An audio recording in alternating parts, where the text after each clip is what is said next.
Yes, special moment for Manchester United. That's certainly at the end to cap off a fantastic opening weekend victory. Gary Neville and Jamie Carragher have joined Jose and Graeme. Should we be getting carried away about this United scoreline performance? No, not at all, because I think football is fine lines, and I think the way Manchester United play, they probably had to go 1-0 up today to allow themselves to be able to go back and then get the counter-attack going. I think if Chelsea get the first 1 or 2 goals, I think they could have had more problems, Manchester United. So it is fine lines, far bigger tests to come. I think when Ole Gunnar Solskjaer and his coaching staff review that performance in its entirety, which they will do in this next 24 hours, they'll realise there's a lot of improvement to do, a lot of things that they would like to change, particularly in that first half where there was so much space out there and Chelsea had 3 or 4 good chances. Improve it how? No, I think structurally in the first half it didn't look right. They looked a lot better in the second half when they were a lot more compact. Rashford decided that, I think there was a tactical change. It seemed to me in the first half it felt like, we'll let Azpilicueta go forward because he's not that good on the ball, and then Rashford will try and play on the counter-attack and cheat a little bit. Once they changed that in the second half and Rashford started going back and Chelsea couldn't find a way through, they then started to get the counter-attack going. So I think that there were things in the first half which probably weren't perfect, but Maguire was a big plus. James scoring's a big plus with Wan-Bissaka having his first game at Old Trafford. But in context, there's still a long way to go, and I wouldn't get to. He will not be getting too excited. But it's a good day for Manchester United. How do you measure it for both, Jamie? Because as much as Manchester United fans will be celebrating, Chelsea fans are probably a little bit concerned right now. Yeah, listen, it's a tough place to go, Old Trafford, on your first game. I think I won't say worrying thing, as I said, it's only the first game, and don't forget they're playing against. They're playing against Manchester United, the pace they have on the counter-attack. The best centre-back is not playing in Rudiger. The best, probably, maybe midfield player in the Premier League when he comes on late into the game. So there's 2 big players missing for them. I think the thing going forward for this Chelsea team, and probably, Frank as a manager, is I think what we get now in football, certainly a lot now, is managers who into the game of actually, this is what I want to do, this is how I play. And maybe more or less maybe thinking about the opposition. I think you were just mentioning it before the break, Jose. And we see that not, and I think we mentioned it before, when you went to sort of Liverpool and Norwich were adamant about this is how we're going to play. When you think of the counter-attack and the transition of Liverpool, say. So in some ways, Chelsea have come here and probably played into Manchester United's hands, really, in some ways. But that's the way it is now, the way a lot of, even the small teams come up and say, or Aston Villa, at Spurs, he's playing their game and playing really well at times as well. So it is interesting that, and Frank is still a young manager finding his way in the game. So it's a tough place for him to come. But there's no doubt, I think opposition teams will look at Chelsea and think, is that just a one-off, or is that something we can exploit going forward, the counter-attack? Because I don't think Man United played that well in terms of causing them huge problems. It was Chelsea losing the ball and there's that transition quick. And every time Manchester United won it, they looked like they'd have a great chance to score. We've debated this a lot. Managers now probably only get 1 year, maybe not even 1 year, 2 years. Have they got time to be able to build 2 or 3 different ways of playing? I ask you, Jose, if you're manager, you're right. Norwich, Villa, Chelsea today, they've got one idea, they play that way and they don't change. Have managers got time to be able to, on the training pitch, develop 2 or 3 different ideas and have players who are willing to adapt and change? I agree with you. When we played, we sometimes played deep, sometimes we played full press, sometimes we played we play different ways, but I'm not sure I see too many teams now who are adaptable. I don't know what you think in terms of what you see. But for me, one thing is the tactical system, another thing are principles of play. And there are principles of play that they have to be permanent. And one of them, let's laugh a little bit, when you remember your Uncle Rafa on the touchline, he was always doing this, right? What Rafa wants to do when says to the pitch, he was always this. Well, compact. Yeah. And there was moments where we were looking at the game from this position here, and Chelsea without the ball had a block of 6 and other 4.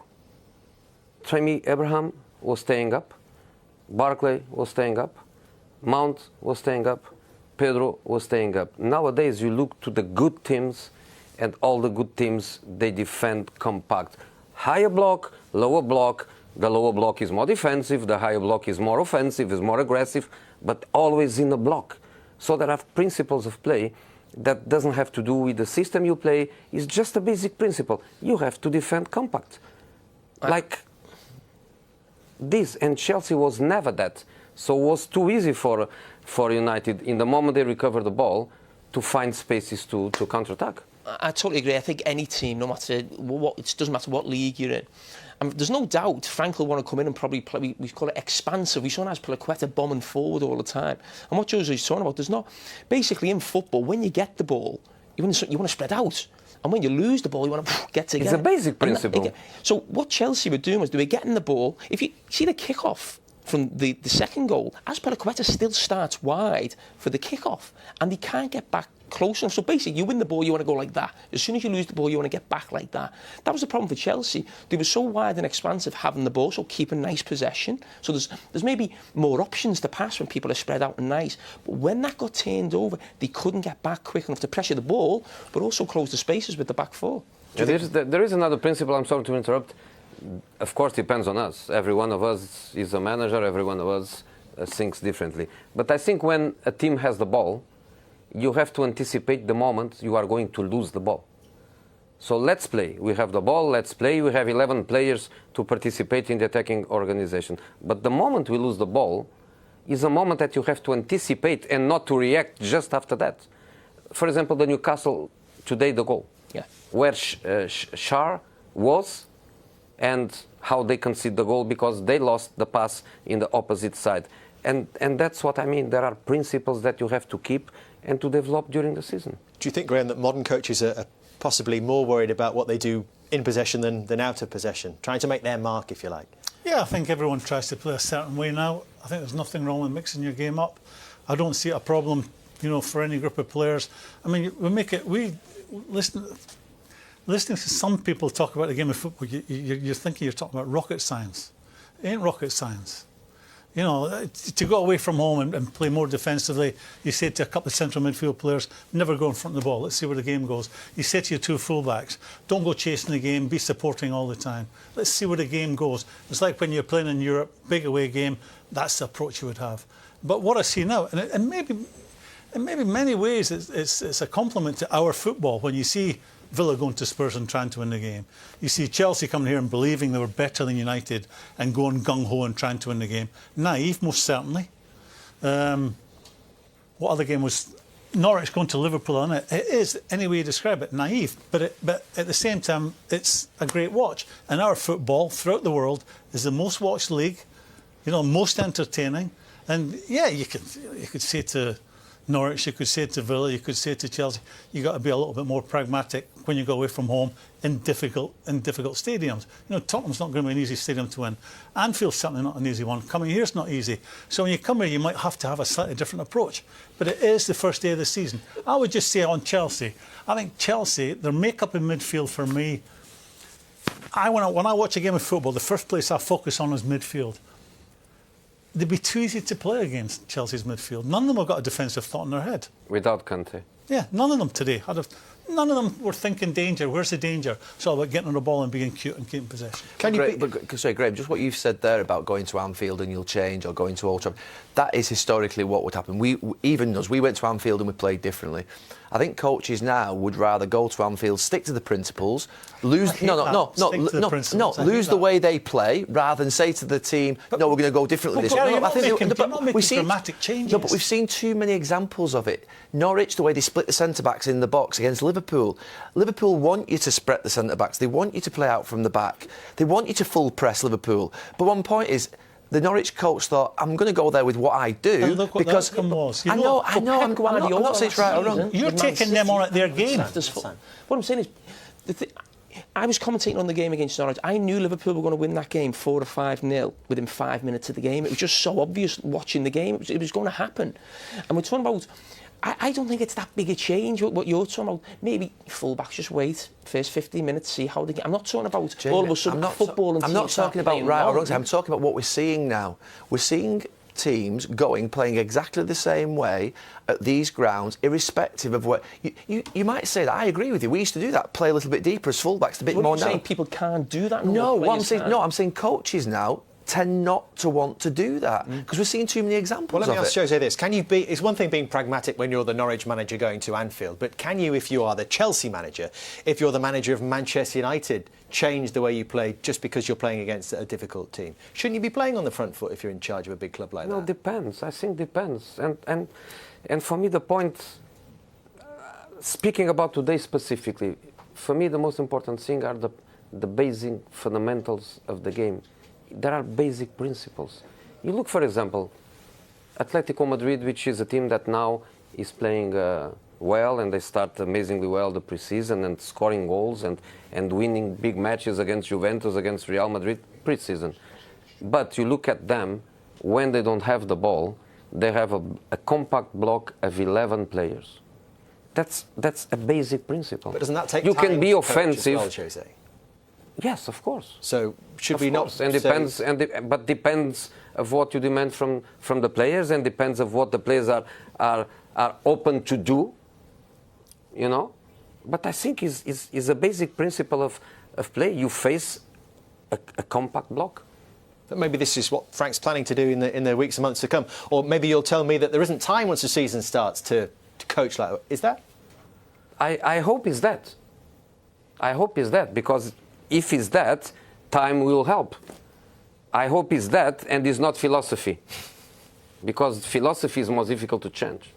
Jose, you criticised the Manchester United manager and maybe at Chelsea at times for being, OK, Jose Mourinho's defensive. We have all these managers now who want to play an open style of football. What is your thinking then, when you get your next job? Is it, no, that's the way to do it. You need that balance between attack and defence. And actually, the way we see teams playing now, it's actually naive from managers coming into the game. The best team in England last season was Man City. Okay, in a pragmatic way. Okay, Liverpool too, but let's focus on Man City. They won the 3 titles in the domestic league. Don't you think they are very good when they don't have the ball? I think they are phenomenal. The way they defend, the way they react when they lose the ball, their defensive transition, I think they are phenomenal. A top team has to be complete in the 4 moments of the game: possession, non-possession, defensive transition, attacking transition. So the 2 defensive moments you have to be very good at. You can be an attacking team, you can be a less attacking team. You have to be good in every moment. That's for me a basic thing. Would that be a model for your next job, the way that Man City play? No. First of all, because I don't know where is my next job. Secondly, because it's very difficult to have a goalkeeper like Ederson or Bravo that they are as good as with their feet as the central defenders are. You know, you have to adapt to what you have in hands. Josie, you just talked about Frank Lampard in terms of his first few weeks in the job. What are the things that have you always worked on the same things when you've got a job for the first time? In terms of the first few weeks with the team, does the training programme always start with the same principles? Is it a defensive principle or an attacking principle, or do you mix them both in equally? No, Both equally? Equally, yeah.